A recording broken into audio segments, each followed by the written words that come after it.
essas raças de fora, não humanas, buscam essa inventividade, essa capacidade de compreensão e entendimento que o ser humano tem. O que exatamente nos separa do ponto de vista de origem e que cria essa diferenciação desses seres de fora? Um dia, nós humanos iremos compreender que aquilo que nós chamamos de inteligência, e hoje a própria ciência que lida com esse processo já percebe e distingue vários tipos de inteligência no ser humano, mas a inteligência não é tudo. Para além dos tipos de inteligência que existem, há também um outro contexto, só que o da consciência, e que nesse campo também existem muitos tipos ou níveis de consciências distintos. E parece que nós, os humanos, exatamente por termos sido a última espécie a emergir para a vida no contexto da evolução biológica, por isso que o universo tem 13,8 bilhões de anos e nós surgimos racionalmente com o gene FOXP2 há 48, 49 mil anos atrás. Antes disso não tinha símbolo. O gene FOXP2 é o que permite ao ser humano criar palavras, símbolos, e daí vem o pensamento. Sem isso não existiria racionalidade.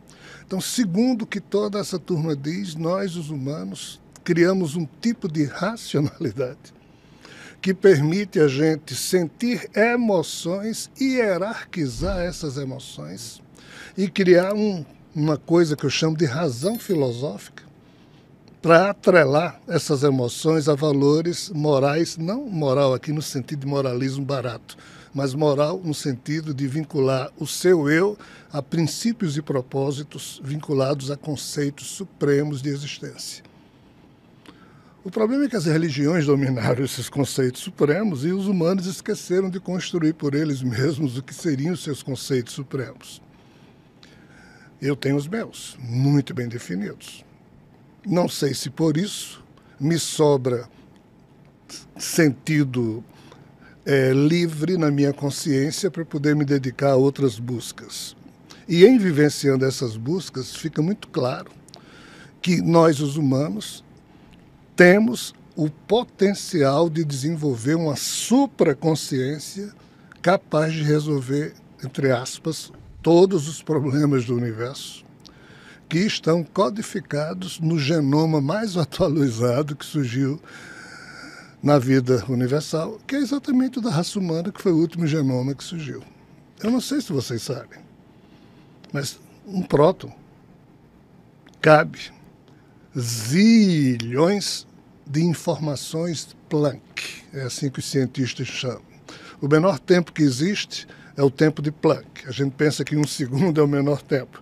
Dentro de 1 segundo existem bilhões e bilhões de microinstantes e o menor, desculpa a redundância, microinstante que existe chama-se o tempo de Planck. Então existe agora o bit de Planck, que é a menor informação encriptografada sob a forma de energia ou matéria, e tudo isso está dentro de um próton, e todas as informações de universos, do nosso universo podem ser encriptografadas dentro de um próton. Um próton é um mero conjunto de 3 quarks que pulsa junto com mais um nêutron, que também são 3 quarks, no núcleo atômico dos elementos químicos que compõem as moléculas que compõem as nossas células. Então, o todo do universo está holograficamente representado na sua microparte mais modesta. Fazer a ponte da leitura disso, parece que só a consciência humana a lê. Em si, deixando evoluir, porque a gente só precisa, às vezes, não atrapalhar. Por isso que eu uso a expressão, se a gente se deixar evoluir, um dia veremos de chegar lá. Mas se nós humanos aprendemos a sermos os gestores da nossa própria evolução, a gente chega muito mais rápido. E segundo eles, para responder objetivamente a sua pergunta, só os humanos têm essa capacidade. O porquê de só os humanos terem essa capacidade é que é um mistério que não há ainda solução à vista, porque destinação divina, acaso, aí toda uma conjectura que ciência, filosofia e religião ficam brigando. Foi Deus que organizou tudo. A ciência diz, Deus coisa nenhuma, é o acaso. E até hoje a turma não se entende. Então o porquê disso vamos deixar para gerações futuras. Mas o como isso pode ser feito pela evolução da consciência humana. Tá, eu achei muito interessante isso que você falou. Por quê? Por que saiu agora numa série na Netflix? Famosa. Que tá fazendo um sucesso estrondoso. Verdade. Que é o tal do problema dos 3 corpos. Tá? Então tá rolando essa série. E aí eu assisti lá, a série você assistiu também, assistiu com seu filho também que tá aqui. E lá, no começo, pelo menos no começo da série, antes de descambar a história, eles estão lá, os alienígenas, então eles estão com um problema no planeta deles, que eles têm 3 sóis. E aí esses 3 sóis têm comportamentos de trajetórias de órbitas caóticas, que cada vez que eles se encontram ali em determinada posição, eles fritam a atmosfera do planeta e a civilização meio que tem que renascer a todo momento. Um reset. Meio que um reset, exatamente isso. Entendi. E aí o que eles fazem? Eles mandam uns capacetes com realidade gráfica virtual para cá, para as maiores mentes dos seres humanos, né? Físicos lá de Harvard, do CERN, aceleradores de partículas e matemáticos e não sei o quê. E eles colocam esses humanos nessa simulação para tentar descobrir a solução matemática para esse problema dos 3 corpos, que são as órbitas caóticas desses sóis. Que vai muito de encontro com isso que você está falando, porque os próprios ETs na série, eles colocam uma certa incompreensão com vários processos mentais humanos. Por exemplo, eles não conseguem entender essa questão de contar histórias, da inventividade, da fantasia. Eles interpretam como sendo tudo uma absoluta mentira, então falsidade. E eles estavam querendo justamente buscar a solução pro planeta deles. Através exatamente desse componente que você está colocando aqui, né? Então é interessante que a gente tem uma obra de ficção, né? Talvez não seja tanta ficção assim, que fala exatamente dessa história. Você acha que você assistiu, né, a série? Você lembra? Sim, sim. Filosoficamente, isso está sendo chamado de programação preditiva. Tipo Simpsons, tipo vários filmes que preveem, ou seja, predizem certos acontecimentos que aparecem em filme e só depois a gente vai e percebe. Opa! No filme, eu volto já para o 3 corpos, no filme O Mundo Depois de Nós, vem um navio desgovernado que, devido a uma pane elétrica, termina indo para a praia. Meses depois, um navio lá em Baltimore tem uma pane elétrica e derruba uma ponte. É verdade. Então, assim... O que você achou disso, Jamal? Não, mas é isso que eu estou dizendo. Nós Esse filme, os Tesla, tudo batendo, né? Não, Exato. Eu vi esse filme. Então, assim, nós estamos vivendo uma época muito maluca. Por quê? Porque nós humanos podemos não entender o sentido oculto das coisas. Mas se a gente perceber o que está à nossa vista, já é um grande passo. E Jesus dizia, perceba o que está à vista, que o oculto lhe será naturalmente evidente. Mas a gente não sabe nem perceber o que está à vista, porque o que é que está à vista da gente? Essas coisas estranhas. Um filme fala, uma série televisiva fala e de repente... Né? Então esse filme está trazendo os mesmos elementos de uma série de questões de interação de humanos com raças não humanas, que a gente está vendo um filme, mas as gerações futuras é que vão ver isso acontecer e talvez a nossa própria geração também já veja isso aí. Então, de fato, esse filme também se enquadra exatamente nesse contexto. Raças de fora, muito mais antigas que as humanas, que a humana, repassam o problema delas para os humanos vivenciarem, e quando os humanos descortinarem ou decifrarem o problema, aí eles se apropriam da resposta Eles escaneiam a resposta para o DNA deles e resolvem o problema deles, mas que foi ajudado pelos seres humanos. Eu venho falando disso há uns bons 20 anos. Várias palestras e livros. Por quê? Aí vamos entrar um pouco já no tema que vocês colocaram como sendo o título do nosso bate-papo. Esse ser chamado Javé, ele foi o primeiro a fazer isso. Isso o quê? Ele faliu, aí pegou o código dele, transferiu para outros seres, fez com que esses outros seres vivessem, eles estão vivendo e evoluindo, mas com o código dele, tentando resolver os impasses, os obstáculos, através das dores e dos sofrimentos, que um código com o qual você nasce obriga você a lidar com ele. Aí quando você lida com uma doença e consegue você mesmo promover uma cura, isso significa dizer que você promoveu uma mutação no seu DNA. É o mesmo tema que estamos falando dos três corpos, é o mesmo tema que estamos falando. Então, assim, se nós somos a última raça a surgir no universo, a mais recente, a raça bebê, se eu dissesse para vocês que no DNA humano estão atualizados todos os problemas dos seres primordiais descritos nas mitologias, e que só recentemente a comunidade cósmica desses dois universos é que perceberam quão especial os humanos são. E o que o problema dos três corpos traduz na sua primeira temporada, mostrando que está vindo gente lá de longe para resolver o problema deles usando a sensibilidade humana no sentido de decifrar a realidade e o problema deles.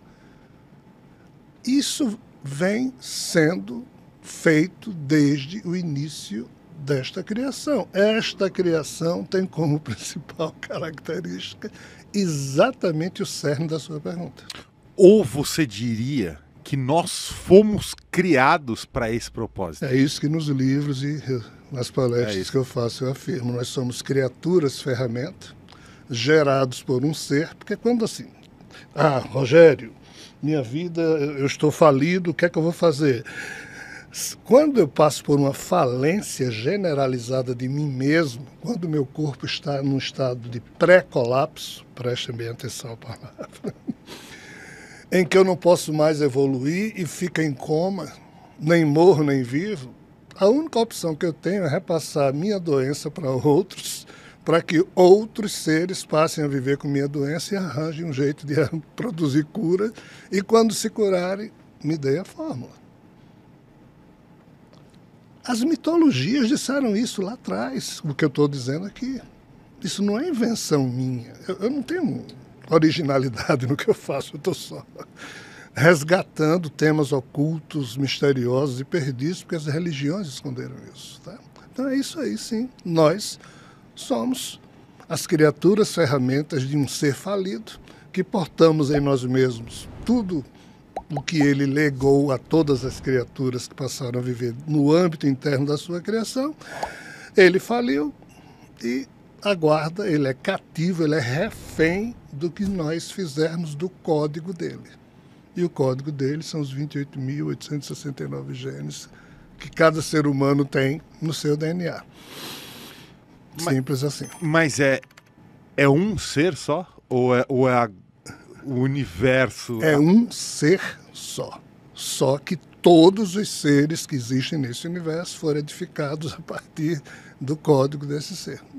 Não tem ninguém nesse universo e no universo vizinho, ou seja, no âmbito da Matrix que surgiu a partir do ovo cósmico mitológico. Mitologia chinesa diz que não existia nada, surgiu um ovo cósmico, esse ovo cósmico um dia quebrou-se, surgiram três coisas do ovo: o Yin, o Yang e Panku, o criador caindo no Yang, ou seja, dois universos e o criador caído. Mitologia hindu, o Brahmaloka, o Buloka e Brahma caído no Brahmaloka, isso vindo de um ovo cósmico. Então, nós hoje sabemos, cientificamente, que o Big Bang produziu um universo material e um antimaterial que estão juntos, só não fala que tem um criador caído. Ainda vão chegar lá. Ainda vão entender. Esse Criador caído foi o germe de vida que surgiu nos dois universos, e a partir desse código é que todos os demais seres surgiram. Então todos portam esse germe inicial, em diversos níveis de consecução dessa doença. Nós somos os únicos em que a podridão do código do Criador em nós está desligada em 97% a 98%, por isso que do nosso DNA só 2 a 3% produz proteína, o resto está desligado para essa função, ainda que funcione para outras funções, ou seja, dos 28.869 genes do genoma de cada um de nós, menos de 1.000 produz proteínas e definem o que Guru é, o que Ali é, o que Rogério é. O resto desse DNA está lá, antes era chamado DNA lixo, hoje em dia a gente sabe que tem outras funções, liga e desliga uma série de processos, mas isso tudo aqui é o quê? A doença do Criador, que foi anestesiada, que foi posta para dormir, para deixar surgir um tipo de consciência humana. Freud dizia o quê? Que todos nós temos forças ocultas no inconsciente, mas ainda bem que existe uma barreira que separa o inconsciente do consciente, porque se essas forças ocultas fossem despertas e invadissem o consciente, o ser humano viraria monstro. Se esses arquivos fossem despertos, a gente viraria bicho. Isso tudo está desligado, por isso que nós humanos conseguimos ser os seres que nós somos. Espero que você tenha gostado do conteúdo do nosso vídeo. E se você chegou até aqui, significa que você tem interesse profundo em aprender mais sobre a revelação cósmica e todos os painéis que fazem parte desse conhecimento. Por isso, gostaria de convidar você a conhecer a comunidade Orbum, a nossa plataforma e aplicativo de ensino com milhares de horas de conteúdo sobre os mais diversos tópicos e assuntos importantes. É só tocar no link que está aí na descrição deste vídeo para conhecer e se juntar à nossa comunidade de estudos sobre a revelação cósmica.